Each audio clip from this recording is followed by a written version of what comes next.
আসসালামু আলাইকুম ওয়া রাহমাতুল্লাহ।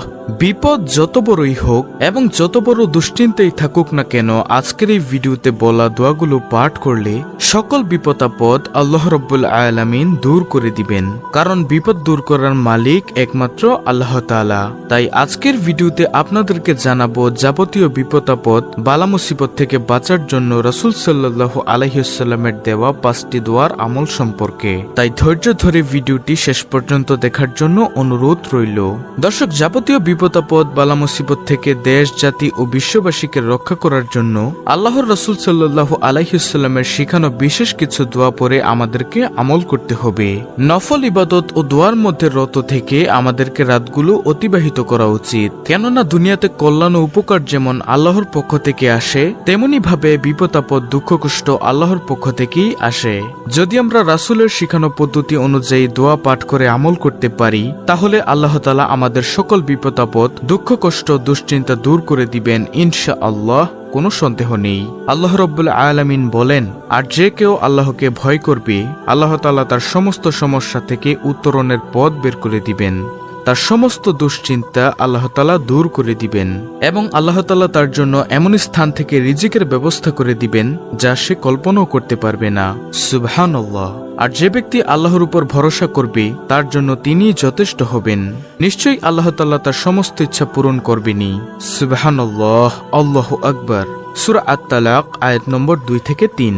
প্রিয় দর্শক, বিপদ আপদ দুঃখ কষ্ট বালা মুসিবত থেকে রক্ষা পাওয়ার বিশেষ কিছু আমল রয়েছে। প্রথমত আমাদেরকে সেই আমলগুলো করতে হবে, তারপরে রাসূল সাল্লাল্লাহু আলাইহি ওয়াসাল্লামের শিখানো সেই 5টি দোয়ার আমল করতে হবে। রাসূল সাল্লাল্লাহু আলাইহি ওয়াসাল্লাম বলেন, যে ব্যক্তি দুনিয়ার কোনো মানুষকে সহযোগিতা করে বিপদ দূর করবে, মহান রব্বুল আলামিন তাকে কিয়ামতের দিনের বিপদ থেকে রক্ষা করবেন। সুবহানাল্লাহ। তিরমিজি শরীফ হাদিস নম্বর 2945। অন্য এক হাদিসে বলা হয়েছে, সাদ রাদিয়াল্লাহু তাআলা আনহু বলেন, আমি নবীজি সাল্লাল্লাহু আলাইহি ওয়াসাল্লামকে প্রশ্ন করলাম, হে আল্লাহর রাসূল সাল্লাল্লাহু আলাইহি ওয়াসাল্লাম, মানুষের মাঝে কার বিপদের পরীক্ষা সবচেয়ে বেশি কঠিন হয়? তখন রাসূল সাল্লাল্লাহু আলাইহি ওয়াসাল্লাম বললেন, নবীদের বিপদের পরীক্ষা সবচাইতে কঠিন হয়। তারপরে যারা নেককার তাদের বিপদের পরীক্ষা সবচেয়ে কঠিন হয়। তারপর রাসূল সাল্লাল্লাহু আলাইহি ওয়াসাল্লাম বললেন, মানুষকে তার দ্বীনদারিতার অনুপাতে পরীক্ষা করা হয়।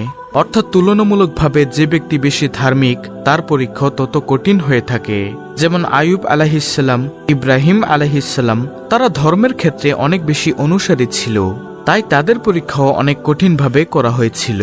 হযরত আইয়ুব আলাইহিসসালাম 70 বছর যাবৎ রাজত্ব করেছিলেন, কোনো দুঃখ কষ্ট তার ছিল না। এমনকি এক ঝাঁক স্বর্ণের ফড়িং তার কাছে আল্লাহ তাআলা পাঠিয়েছিলেন। অজস্র নেয়ামত আল্লাহ তাআলা তাকে দান করেছিলেন, তাই তার পরীক্ষাও অনেক কঠিন হয়েছিল। এমনকি 18 বছর পর্যন্ত সে বিছানা থেকে উঠতে পারেনি, কারণ তার শরীর পোকায় খেয়ে ফেলেছিল। তারপরও তিনি আল্লাহর শুকরিয়া সব সময় আদায় করতেন, কখনোই আল্লাহর নাফরমানি করেনি, বরং অসুস্থ থাকা অবস্থায় আরো বেশি বেশি আল্লাহর শুকরিয়া আদায় করেছিল। তাই আল্লাহ তাআলা তার সকল অসুস্থতা এবং দুঃখ কষ্ট বিপদ আপদ বালা মুসিবত দূর করে দিয়েছিলেন। সুবহানাল্লাহ। তারপর রাসূল সাল্লাল্লাহু আলাইহি ওয়াসাল্লাম বলেন, আর যদি কেউ তার দ্বীনের ক্ষেত্রে শিথিল হয়ে থাকে, তাহলে তাকে সে অনুপাতে পরীক্ষা করা হয়। অতএব বান্দার উপর বিপদ আপদ লেগে থাকা এটা স্বাভাবিক বিষয়, কারণ বিপদ আপদ দুঃখ কষ্ট আল্লাহর পক্ষ থেকেই আসে। আল্লাহ তার বান্দাদের পরীক্ষা করেন এসবের মাধ্যমে। বিপদ আপদ দুঃখ কষ্টে থাকার পরেও যে ব্যক্তি আল্লাহর উপর ভরসা করে, আল্লাহ তাআলা তার সকল বিপদ আপদ দুঃখ কষ্ট দূর করে দেন। সুবহানাল্লাহ। অবশেষে তাকে এমন অবস্থায় ছেড়ে দেন যে সে জমিনে চলাফেরা করে অথচ তার কোনো গুনাহই থাকে না। সুবহানাল্লাহ, আল্লাহু আকবার। জামিআত তিরমিজি হাদিস নম্বর 2398। তবে বেশি বেশি তওবা ইস্তেগফার করলে আল্লাহ তাআলা বান্দার সকল গুনাহ মাফ করে দেন।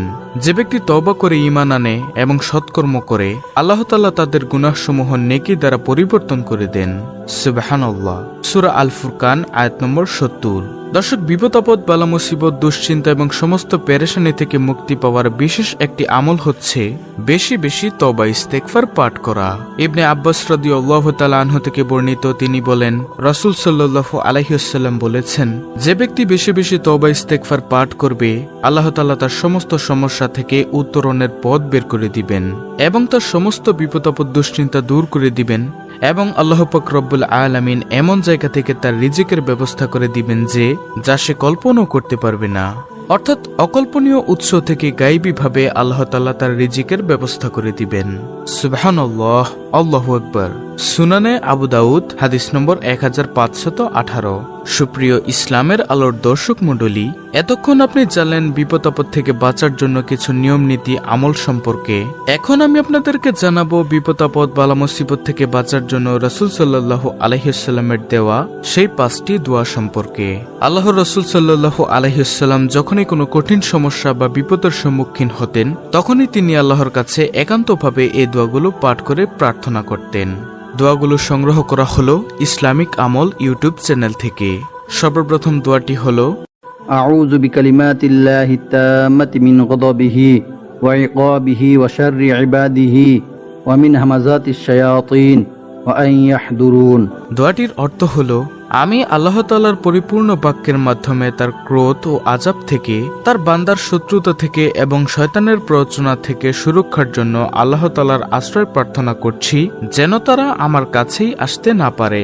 দর্শক, বিপদ আপদ থেকে মুক্তি পাওয়ার জন্য রাসূল সাল্লাল্লাহু আলাইহি ওয়াসাল্লাম আরেকটি দোয়া পড়তেন, সেটি হলো আল্লাহুম্মা ইন্নী আউযু বিকা মিন জাহদিল বালাই ওয়া দারকিশ শাকাই ওয়া সুইল কাযাই ওয়া শামাতাতিল আ'দাই।